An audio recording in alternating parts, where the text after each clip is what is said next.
Okay mga kasipag, good morning. About sa car headlight tayo ngayon kasi first time kong mag-promote ng bagong bili at bagong bukas. Ito, panoorin mo yung dati kong headlight. O diba mga kasipag, ito yung original, napakadilim talaga. Minsan pag long distance drive ako, umaasa ako dun sa mga sasakyan na malakas ang ilaw, sumusunod ako. Kaya naman bumili na ako ng bago. At actually, hindi ako nagpo-promote ng bagong bukas pero sige lang, curious lang ako kasi maganda daw at malakas ang ilaw nito. Pero gusto ko munang subukan.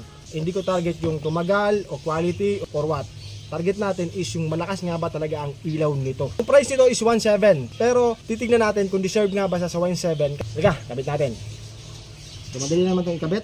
Ito, isasalpak lang dito. So napakadali lang naman yan ilagay mga kasipag. Meron naman yan size na kusa siyang papasok. Tapos ipihit nyo na ng medyo pakaliwa para mag-lock. Binidyo ko na lang din para at least meron kayong konting idea. So agad muna. Thank you very much.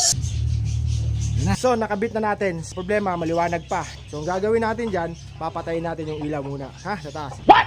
Huh? Patayin muna natin para mamatay lahat yung buong ilaw sa kalawakan. Ha? Good. Diba? Galing ko, no?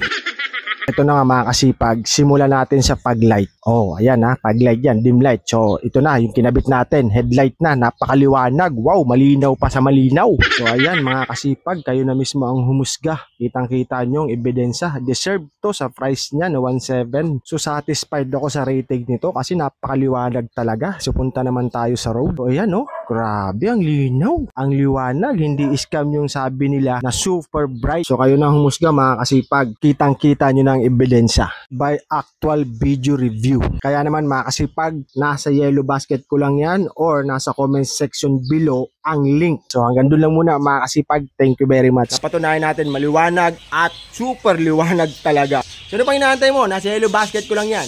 Lahat ng model, kung ano man yung socket na kailangan mo, nandyan yan. So hanggang doon lang muna mga kasipag. Thank you!